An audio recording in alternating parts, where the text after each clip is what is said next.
When Kelly Dean fired Coach Williams for filling his son's head with nonsense, he thought he was protecting his child. He had no idea that 3 days later, his decision would nearly cost him everything he loved most in this world. The sound of chlorinated water lapping against the Olympic-sized pool echoed through the pristine aquatic center at Riverside Academy, one of the most exclusive private schools in Connecticut. 8-year-old Tommy Dean stood at the edge of the deep end, his small frame trembling, not from the cold, but from a fear that had consumed him for the past 6 months. "Tommy, you need to get in the water," commanded his father, Kelly Dean, a real estate mogul worth $400 million. His voice carried the same authority he used in boardrooms when closing multi-million-dollar deals. "The swimming competition is next week. You can't embarrass our family name." Tommy's blue eyes filled with tears as he stared at the crystal-clear water that seemed to mock him with its depth. 6 months ago, he had nearly drowned in this very pool during a class exercise. Since then, water had become his greatest enemy, and swimming, once his favorite activity, had turned into a nightmare that visited him every night. "I can't, Daddy," Tommy whispered, his voice barely audible above the gentle splash of the pool's filtration system. "The water... it's too deep." Kelly's jaw tightened with frustration. As someone who had built his empire through determination and refusing to accept weakness, his son's fear was incomprehensible to him. "Tommy, fear is a choice. Champions don't choose fear. Now get in that pool." That's when she appeared. Coach Denise Williams, a 45-year-old black woman with kind eyes and a presence that could calm storms, walked across the pool deck with the quiet confidence of someone who had spent 20 years teaching children to love the water instead of fearing it. "Mr. Dean," she said softly, approaching father and son. "May I try something different with Tommy today?" Kelly barely glanced at her. In his mind, Coach Williams was just another employee, someone hired to teach his son technical swimming strokes, not to coddle him through his psychological problems. He had specifically requested the school's head coach, but budget cuts had assigned this woman to his son instead. "Just get him in the water, Coach. We don't have time for therapy sessions." But Coach Williams knelt down to Tommy's level, ignoring Kelly's dismissive tone. "Hey, champion," she said warmly. "Remember what we talked about last week? About how the water isn't your enemy." Tommy's shoulders relaxed slightly at her gentle voice. "You said the water wants to hold me up, not pull me down." "That's right. And what else did I tell you? That my ancestors came across the biggest water in the world to get here. And they were brave." Kelly frowned. What was she filling his son's head with? He had specifically instructed all of Tommy's teachers to focus on technique and performance, not ... whatever this was. Coach Williams smiled and stood up, extending her hand to Tommy. "Today we're going to practice floating, just floating. The water wants to support you, Tommy. You just have to trust it enough to let it." Over the next hour, Kelly watched something remarkable happen. His son, who had refused to even dip his toe in the pool for months, gradually entered the shallow end under Coach Williams' patient guidance. She didn't force him or demand immediate results. Instead, she told him stories about courage, about overcoming fear, about how water had carried people to safety throughout history.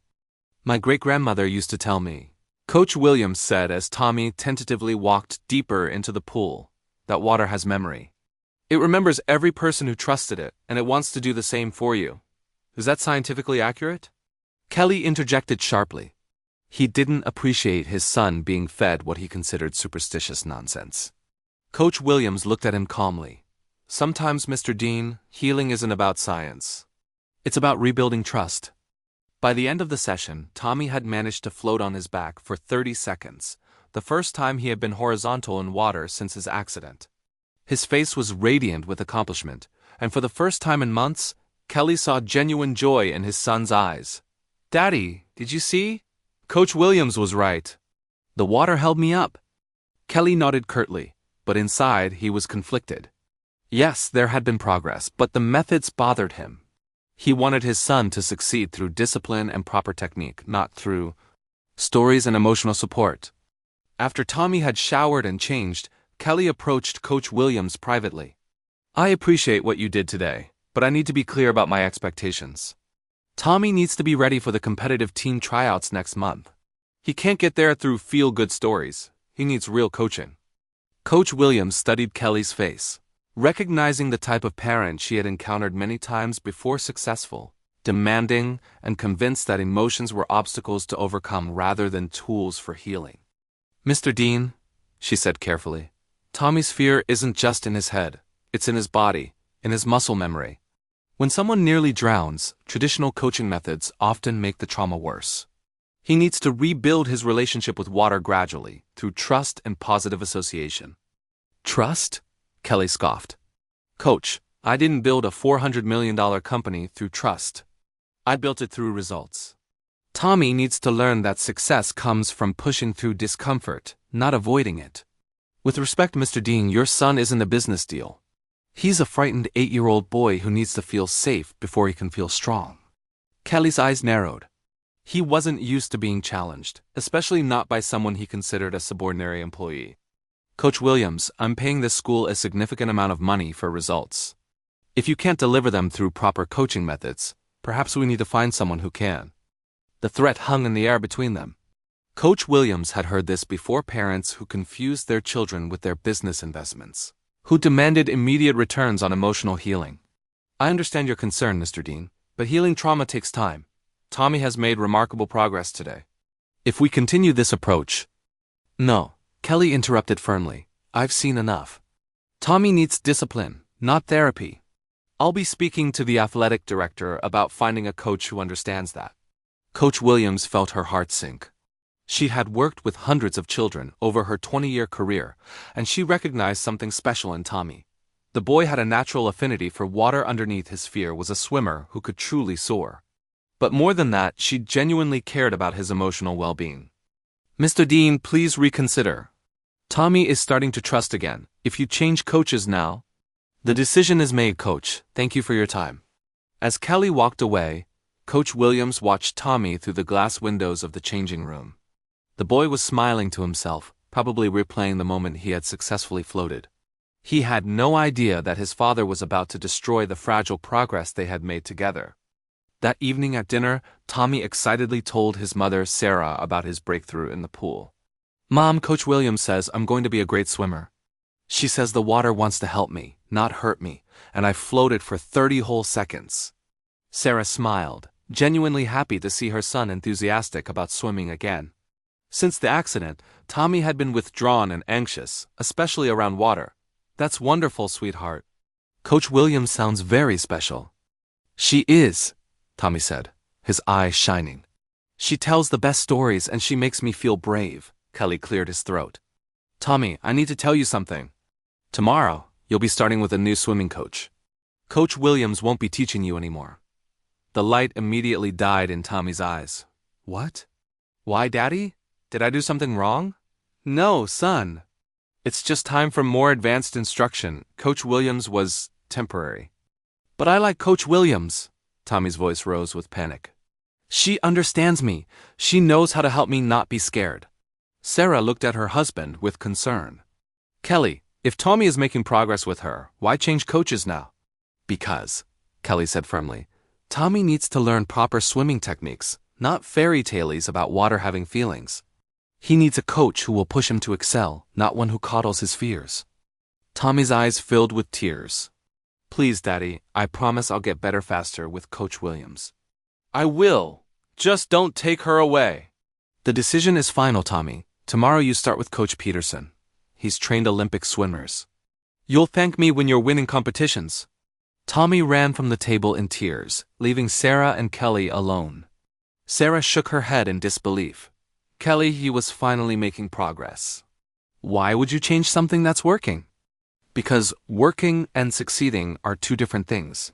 Sarah, I want Tommy to be strong, not dependent on some coach who fills his head with nonsense about ancestors and water having memory. He needs to learn that success comes from discipline, not emotional support.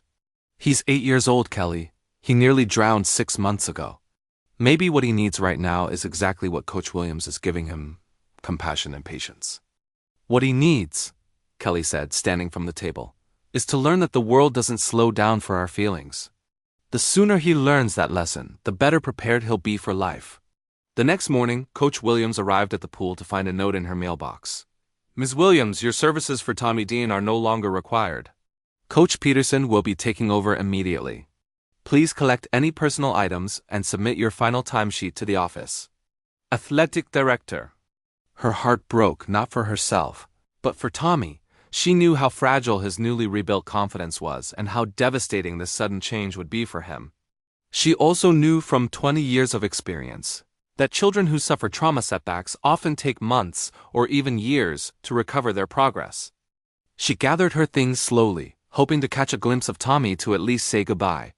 But Kelly had specifically requested that the transition happen without any interaction between his son and his former coach. When Tommy arrived at the pool and saw Coach Peterson, a stern, efficient man in his 50s, who immediately began barking technical instructions, the boy's face crumpled in devastation. "Where's Coach Williams?" he asked, his voice small and frightened. "She's not your coach anymore, son," Coach Peterson replied briskly. "I'm here to turn you into a real swimmer. Now, let's start with proper breathing techniques. Get in the pool."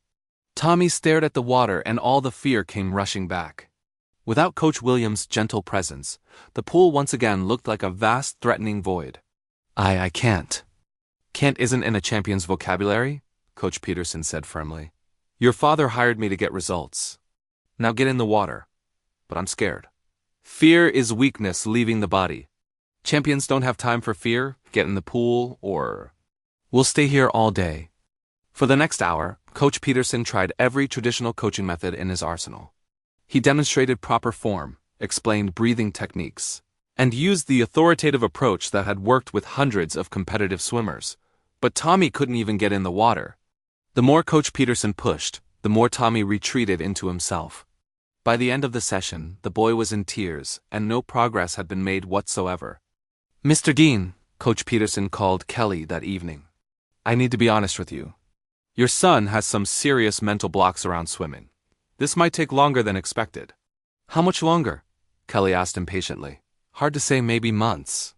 He seems to have formed some kind of emotional dependency on his previous coach. We need to break through that." Kelly felt a twinge of doubt, but pushed it aside. "Just keep pushing him, coach. He needs to learn to be tough." Meanwhile, at home, Tommy had stopped eating properly and started having nightmares again. He would wake up screaming about drowning, calling for Coach Williams. Sarah was becoming increasingly concerned about her son's regression. "Kelly," she said after a particularly bad night, "maybe we should consider bringing Coach Williams back. Tommy is getting worse, not better." "He'll adjust," Kelly insisted. "This is just a temporary setback. Coach Peterson knows what he's doing." But after a week of no progress and Tommy's increasing anxiety around water, even Kelly was beginning to question his decision. The swimming competition was approaching, and his son was further from being ready than ever. It was Thursday afternoon when everything changed. Coach Peterson had decided to try a different approach. Instead of starting in the shallow end, he thought Tommy might benefit from seeing other children swimming confidently in the deep end.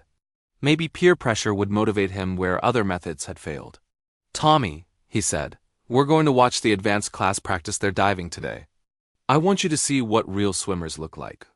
Tommy reluctantly followed Coach Peterson to the deep end, where a group of 10-year-olds were practicing competitive dives. The water was 8 feet deep here, and Tommy immediately felt his chest tighten with anxiety. "See how fearless they are?" Coach Peterson commented. "That's what happens when you stop letting fear control you." "See how fearless they are?" Coach Peterson commented. "That's what happens when you stop letting fear control you." One of the diving students, a confident boy named Marcus, noticed Tommy watching nervously from the edge. "Hey, wanna try?" Marcus called out. "It's easy, just jump in." I can't," Tommy said, backing away from the edge. "Come on, don't be a baby," Marcus taunted, splashing water in Tommy's direction. "Even my little sister can jump in the deep end." The other children began to notice Tommy's fear, and some started to giggle and whisper. The pressure was building, and Tommy felt trapped between his terror of the water and his humiliation at being mocked. "Maybe just try sitting on the edge with your feet in," Coach Peterson suggested, thinking this might be a gentle compromise. Tommy sat down reluctantly and dangled his feet in the water. But the combination of peer pressure, his anxiety, and the proximity to the deep end was overwhelming his nervous system. His breathing became rapid and shallow. "You're safe, Tommy," Coach Peterson said, but his voice lacked the warmth and understanding that Coach Williams had always provided. Just breathe normally. But Tommy wasn't hearing him. In his mind, he was back in that terrifying moment 6 months ago when he had slipped and fallen into the deep end during a class exercise. He remembered the water closing over his head, the panic of not being able to reach the surface, the burning in his lungs as he ran out of air. "Coach Williams," he whispered, tears streaming down his face. "I want Coach Williams." "She's not here, Tommy," Coach Peterson said with growing frustration. "You need to learn to trust other people." That's when Marcus, thinking he was being helpful, swam up behind Tommy and playfully grabbed his ankles. "Come on in. The water's great." Tommy screamed and jerked backward, but instead of moving away from the pool, his panic made him lose his balance. He fell sideways into the 8-foot-deep water with a splash that seemed to echo forever. The moment Tommy hit the water, his trauma response took over completely. Instead of swimming to the surface or calling for help, he went rigid with terror. His body sank like a stone, and he began to thrash desperately underwater, completely disoriented and unable to remember any of the swimming skills he had once possessed. Coach Peterson immediately realized the severity of the situation and dove in after Tommy. But in his panic underwater, Tommy couldn't distinguish between rescue and threat. He fought against Coach Peterson's attempts to save him, making the rescue nearly impossible. 47 seconds. That's how long Tommy was underwater before Coach Peterson finally managed to pull him to the surface. 47 seconds of pure terror that felt like hours to everyone watching. Tommy was unconscious when they lifted him from the pool. Coach Peterson immediately began CPR while someone called 911. The other children watched in horror as paramedics worked to revive the little boy, who had been laughing and joking just minutes before. Kelly received the call at his office. "Mr. Dean? This is Riverside Academy. There's been an accident. Tommy nearly drowned. He's being taken to Hartford Hospital." The world stopped. Kelly's multi-million-dollar business deal, the conference call he was leading, the empire he had built, none of it mattered. His son was fighting for his life because of a decision Kelly had made. He broke every speed limit getting to the hospital. Sarah was already there, having received the call minutes before him. She was crying in the waiting room, and when she saw Kelly, her expression was a mixture of grief and fury. "They said he was underwater for almost a minute," she said through her tears. "Kelly, he could have died. Our son could have died." Kelly felt something inside him shatter. All his life, he had been confident in his decisions, secure in his ability to control outcomes through determination and willpower. But now, faced with the possibility of losing his son, he realized how wrong he had been. "Where is he?" Kelly asked, his voice breaking. "They're still working on him. The doctor said he inhaled a lot of water. They don't know yet if there will be any lasting damage." Kelly collapsed into a chair, his head in his hands. Images flashed through his mind. Tommy's excitement after floating with Coach Williams, his tears when Kelly announced the coaching change, his obvious fear and regression with Coach Peterson. "He kept asking for Coach Williams," Sarah continued. "Even when he was semi-conscious, he kept saying her name." "Kelly, why did you fire her? She was helping him." For the first time in his adult life, Kelly Dean felt the full weight of a decision he couldn't undo with money or influence. His son was lying in a hospital bed because Kelly had been too proud to admit that emotional healing was more important than technical perfection. Dr. Martinez, the emergency room physician, finally emerged from Tommy's room. "Mr. and Mrs. Dean, Tommy is stable. He's conscious and breathing on his own. But I need to ask, he keeps asking for someone named Coach Williams. He seems very distressed that she's not here. Who is she?" Kelly's voice was barely a whisper. His former swimming instructor. I fired her 3 days ago." Dr. Martinez frowned. "Was there some kind of abuse or inappropriate conduct?" "No," Kelly said, feeling shame wash over him. She was helping him overcome his fear of water. "I thought her methods were too soft. I wanted someone more demanding." "Mr. Dean," Dr. Martinez said carefully, "your son has clearly suffered a severe trauma response. In cases like this, children often fixate on whoever made them feel safest. If this Coach Williams was helping him work through his fear, her sudden absence may have contributed to today's accident." Sarah looked at her husband with a mixture of heartbreak and anger. "Kelly, you need to call her. Tommy needs her." "I don't even know if she come," Kelly said. I wasn't kind to her when I let her go." "You find her," Sarah said firmly, "and you beg her to come." "I don't care about your pride anymore. Our son almost died today." Kelly spent the next 2 hours tracking down Coach Williams' contact information. When he finally reached her on the phone, his voice was shaking. "Coach Williams, this is Kelly Dean, Tommy's father. There's been an accident. Tommy nearly drowned today, and he's asking for you. I know I have no right to ask this after how I treated you, but would you come to the hospital, please?" There was a long pause on the other end of the line. Coach Williams was processing not just the request, but the complete change in Kelly's tone. The arrogant, dismissive man who had fired her 3 days ago sounded broken. "Is Tommy all right?" she asked, her voice filled with immediate concern. "He's stable, but he's scared and confused. The doctor said he keeps asking for you. Coach Williams, I made a terrible mistake. I should never have taken you away from him. This is my fault." Another pause. Coach Williams had every right to refuse. Kelly had been disrespectful, had questioned her methods, had dismissed her genuine care for Tommy as unprofessional emotional involvement. But she wasn't thinking about Kelly, she was thinking about a frightened 8-year-old boy who needed her. "I'll be there in 20 minutes, she said. When Coach Williams walked into Tommy's hospital room, the change in the boy was immediate and dramatic. His eyes, which had been wide with anxiety since he had woken up, softened with relief. His breathing, which had been rapid and shallow, began to slow to a normal pace. "Coach Williams," he whispered, reaching out his small hand to her. She took his hand gently and sat in the chair beside his bed. "Hey, champion. I heard you had a scary day." Tommy began to cry, not the panicked tears of trauma, but the relieved tears of a child who finally felt safe again. "I was so scared. The water, it tried to hurt me again. And you weren't there to tell me it was okay." Coach Williams felt her own eyes fill with tears. "I'm sorry I wasn't there, Tommy. I'm here now." "Are you going to leave again?" he asked, his voice small and vulnerable.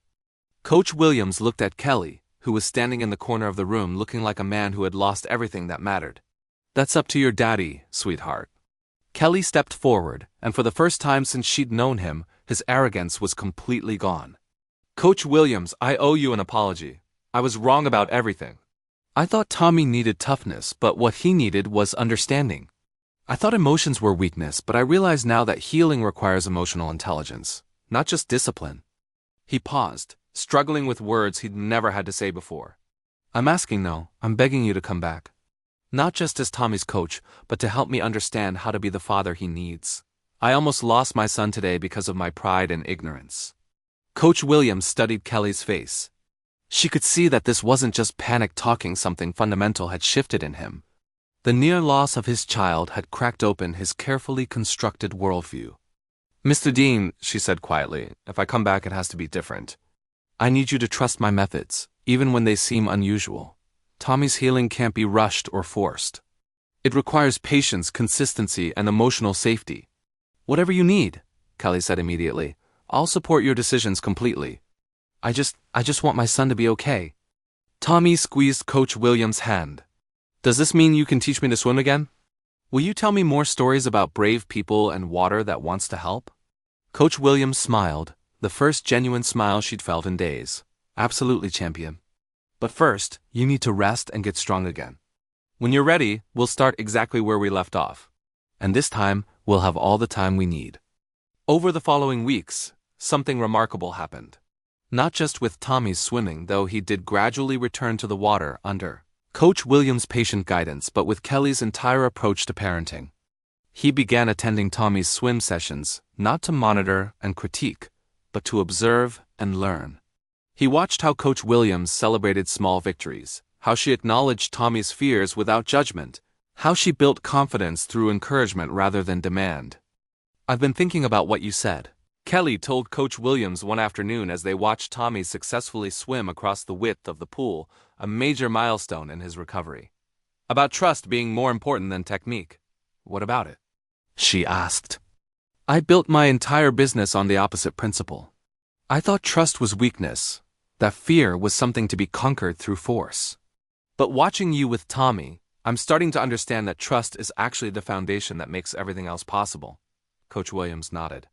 "When people feel safe, they're willing to take risks. When they feel judged or pressured, they shut down.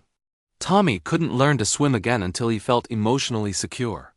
"It's not just swimming, is it?" Kelly asked. "I mean, this principle applies to everything." "Everything," Coach Williams confirmed. Business relationships, marriages, friendships, parenting.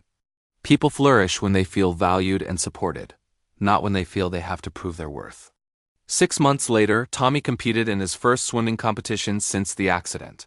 He didn't win, he came in 4th place out of 8 swimmers. But as he climbed out of the pool, his face was radiant with joy and accomplishment. Kelly was cheering louder than any other parent there. Not because his son had won, but because Tommy had faced his greatest fear and emerged victorious over it. "I'm so proud of you, son," Kelly said, wrapping Tommy in a towel and a huge hug. "Did you see, Daddy? I did the backstroke just like Coach Williams taught me, and I wasn't scared at all." "I saw everything, Tommy. You were incredibly brave." Tommy looked up at his father with shining eyes. Coach Williams says being brave doesn't mean not being scared. It means doing the right thing even when you are scared. Kelly met Coach Williams' eyes over Tommy's head. She smiled at him, a smile of respect and forgiveness that he knew he had earned through months of changed behavior, not just words. "Coach Williams is right, son. And that makes you the bravest person I know." As they walked to the car that day, Kelly reflected on everything that had changed since that terrible day in the hospital. Tommy was not only swimming again, but excelling at it. More importantly, their relationship had transformed from one based on expectations and performance to one built on unconditional love and mutual respect. Kelly had also changed his business practices, implementing coaching and mentorship programs based on the emotional intelligence principles he'd learned from watching Coach Williams work with Tommy. His company's productivity had actually increased when employees felt supported rather than pressured. But the most important change was that Kelly had learned to see people, his son, his employees, his family, as complete human beings worthy of patience and understanding, not just resources to be optimized for performance. 3 years later, at Tommy's 11th birthday party, Coach Williams was seated at the family table, like the honored member of their family she had become. Tommy was now one of the top swimmers in his age group, but more importantly, he was a confident, emotionally intelligent young man who understood that strength came from vulnerability, not from avoiding it. "Coach Williams," Tommy said as they watched the sunset over their backyard pool, the same pool where Tommy now swam laps every morning for pure joy. "Thank you for teaching me that the water wants to hold me up. You're welcome, champion. But you taught me something too." "What?" "That sometimes the most important victories happen not when we reach the finish line, but when we learn to trust the journey." Kelly, overhearing this conversation, felt the same gratitude he'd felt every day since that terrifying afternoon in the hospital. He had almost lost everything because he'd confused strength with rigidity, success with dominance, love with control.